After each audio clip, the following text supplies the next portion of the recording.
Somare का नमस्कार। एक गांव में दो वृद्ध व्यक्ति अपनी शेष अवस्था पर थे और शेष अवस्था पर उन्होंने भगवान को बड़ा प्रार्थना किया। दोनों व्यक्ति की प्रार्थना से भगवान संतुष्ट हुए और उनको दर्शन दिए।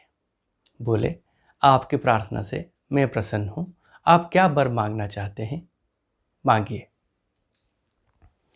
दोनों वृद्ध व्यक्ति में एक पहला व्यक्ति जो था उसने भगवान से बोला कि प्रभु, अगर आप मुझे कुछ वर देना चाहते हैं तो ये वर दीजिए कि अगले जन्म में मुझे किसी को कुछ देना नहीं पड़े। भगवान बोले तथास्तु। और दूसरा जो वृद्ध व्यक्ति था उनको भगवान पूछे, आप भी कुछ मांग लीजिए। दूसरा जो वृद्ध व्यक्ति था वो भगवान से बोला, प्रभु, अगर आप मुझे कुछ वर देना चाहते हैं तो ऐसा वर दीजिए मैं जीवन भर देता रहूं, दान करता रहूं। भगवान बोले तथास्तु। अगले जन्म में दोनों का उसी गांव में जन्म हुआ। जो पहला व्यक्ति था जिसने भगवान से मांग किया था कि मुझे किसी को कभी कुछ देना नहीं पड़े, उस व्यक्ति एक भिखारी के स्वरूप में जन्म लिया। और जो व्यक्ति प्रभु से बोला था मुझे ऐसा जीवन दीजिए कि मैं बस दान करता रहूं, उसी व्यक्ति ने एक धनिक परिवार में जन्म लिया था, एक धनिक व्यक्ति बनकर जन्म लिया था। उस धनिक व्यक्ति ने दान करते गए, देते गए।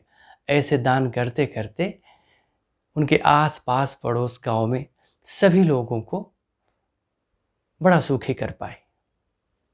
जो व्यक्ति प्रभु से मांग किया था वो बस भिखारी के स्वरूप में मांग कर अपना गुजारा करता था। इस कहानी को आपसे साझा करने की ये तात्पर्य है, आप ईश्वर को देख लीजिए, आप प्रकृति को देख लीजिए, ये सब ने हमको बस देते हैं, कोई हमसे कुछ लेता नहीं। लेकिन हम मनुष्य ये प्रकृति और भगवान से कुछ सीख नहीं पाते हैं। हम बस मांगने की स्वभाव में रहते हैं और ये हमारी मांगने की स्वभाव हमें भिक्षु बना देता है। अगर आप जीवन में देने की भावनाएं रखेंगे, दान की स्वभाव रखेंगे, तो आप उस धनिक व्यक्ति की तरह बहुत से मानव जीवन में खुशियां ला पाएंगे, आप भी बहुत खुश हो पाएंगे।